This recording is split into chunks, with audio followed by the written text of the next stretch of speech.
Based on all of that and the fact that he would be considered a habitual offender, with this being his fourth allegation of burglary of a habitation, if anything, that bond, in my opinion, is low based on all of. Good morning. Are you Micah Powell? Yes, ma'am, I am. Good morning. And this is cause number 25 DCCR 1522. Mr. Powell is charged with burglary of a habitation. Mr. Minaldi is here on behalf of Mr. Galmore, who filed an application for writ seeking reasonable bail. Looks like the bond is currently set at $50,000. Ms. Minaldi, you may proceed. Judge, just based off of Mr. Galmore's request, it's clear that with his family having an interest in his case and supporting him in that case, he would be here for court settings if he were to be released on bond. He does have the proper means to get to his attorney's office. He does have the proper means to get to court. He has motivation to show up and handle these cases. He's not a flight risk. He's not at risk of not showing up in that capacity.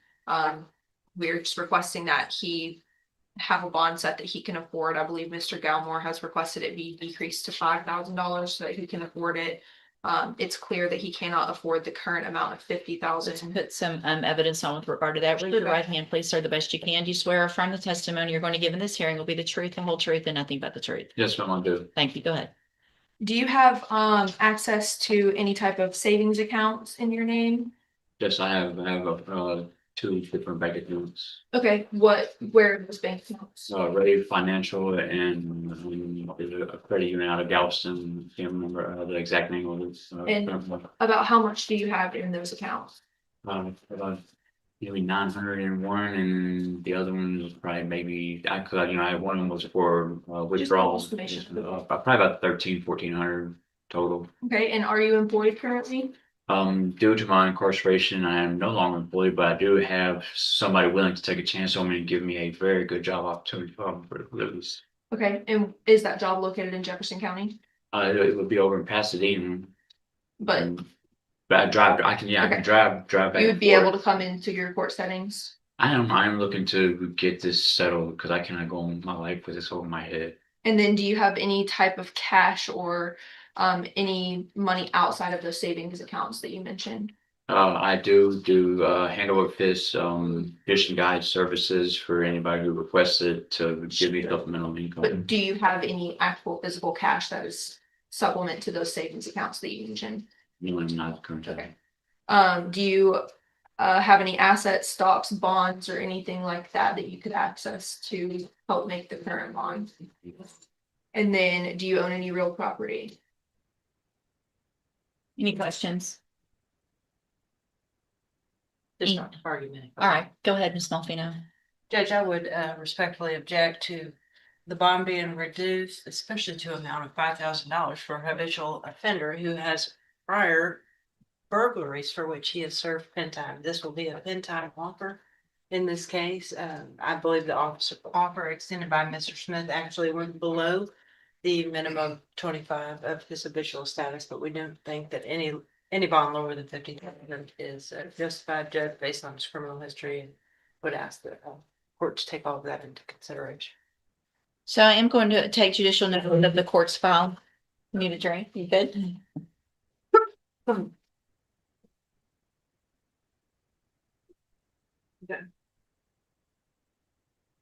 Including obviously the indictment itself that alleges prior convictions, burglary of a habitation, second-degree felony from the year 2000, two different ones from that same year, an evading arrest or detention, third degree from 2007, another burglary of a habitation, a second degree from 2018.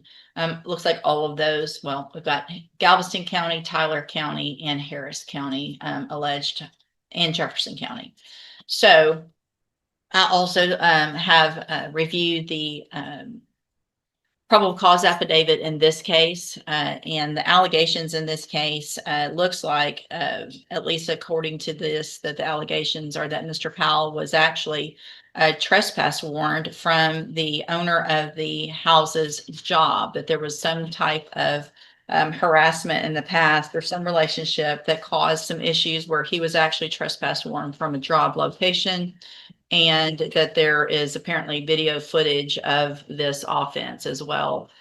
Based on all of that and the fact that he would be considered a habitual offender, with this being his fourth allegation of burglary of a habitation, if anything, that bond, in my opinion, is low. Based on all of that, I'm going to deny the writ and find that, or the request based in that writ, and find that the current bond is sufficient, I guess. I don't really think it is, in fact, but I'm going to keep it at least the same for now. All right. And we'll reset it for an announcement. You can go back with the bailiff. Thank you, Judge.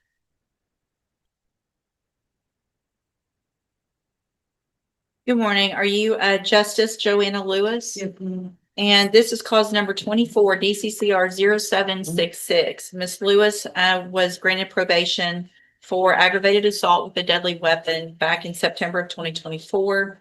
This is a motion to revoke. She pled true to counts 1, 2, 3, and 4. I've received an updated pre-sentence report. Have you both had an opportunity to review that report? We have, Your Honor. Stay answered.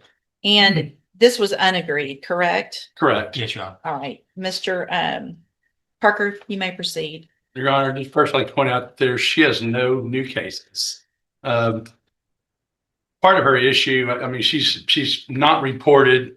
She's claimed some mental issues, which although the probation department didn't have knowledge of, I think they've confirmed that by talking to the infirmary, the jail.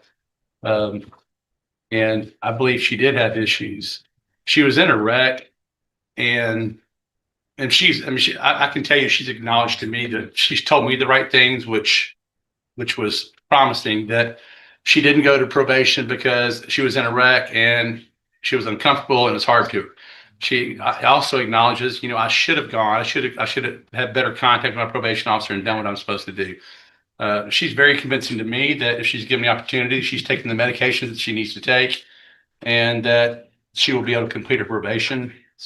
I'm asking the court to put her on a high medium caseload, and see if she does what she says she can do. If she's on her medication, and we can see if she actually will report. I mean, it won't take long to see if she reports and she starts doing a community service. They're administrative violations pretty much, and I'm asking the court to give her another chance.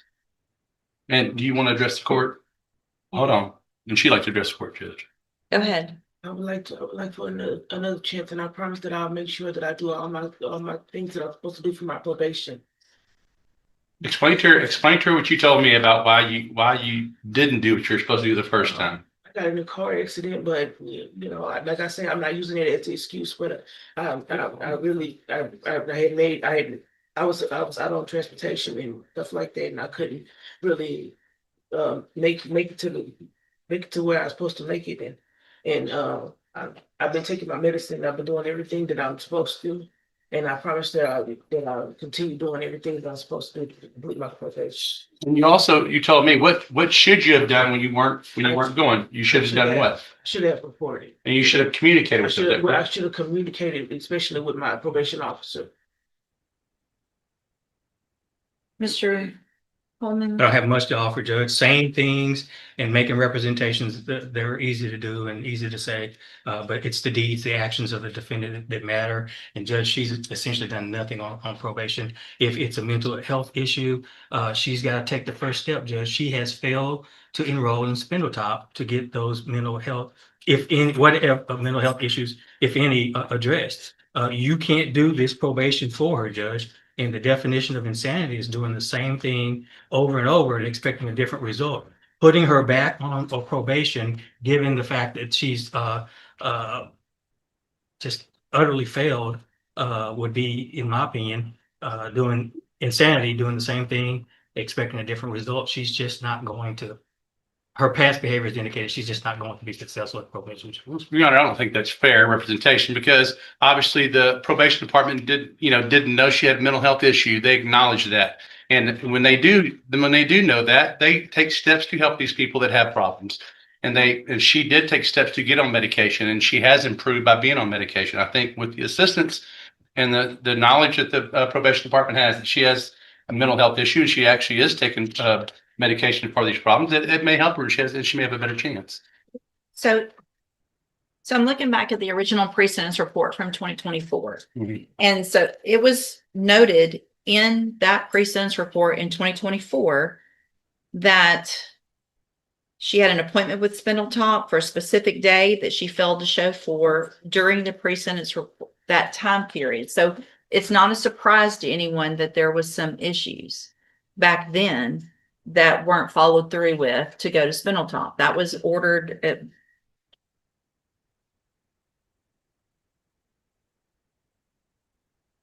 in the order back then for her to At this point, the courtroom has already heard some high-stakes decisions, but pay attention to what happens next. Every defendant has the same rights, yet the choices they make can completely change the outcome of their case. What would you do in their position? her to be assessed for services at Spindletop, which never happened. So here's the thing. Here's where I am. I don't disagree that, I mean, Miss Lewis has really no criminal history. This is the only case. There's clearly some mental health issues as well as drug issues. But I'm not going to just say, okay, go out and do Spindletop, because we've already said that a couple of times. So what I am going to do, and this is your opportunity to take advantage of this, Miss Lewis, is I'm going to find that you entered your pleas of true to counts 1 through 4 freely and voluntarily. I'm going to find those counts true. I'm going to find sufficient evidence to find you guilty and revoke your probation, but I'm not going to do that. I'm going to continue you on probation, but I'm going to order that you enter and successfully complete the special needs safety program. That will address all of these problems. If you say you want and need help, won't matter if you have transportation, you'll be in custody to get the help that you need. Either you take advantage of that or you don't.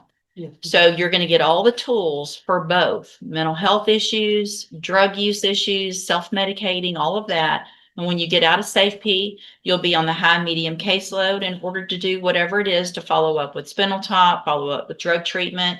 And at that point, if you don't do it, there's no arguments that your attorney can make that would convince me that you should get another chance. This is your chance. Do you understand? Yes, ma'am.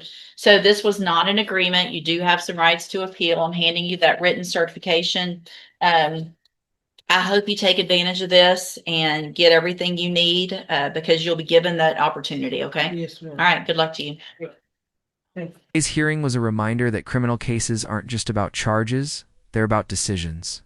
Some defendants rolled the dice on trial, others looked for a deal, and every choice carried serious consequences. Which moment stood out to you the most?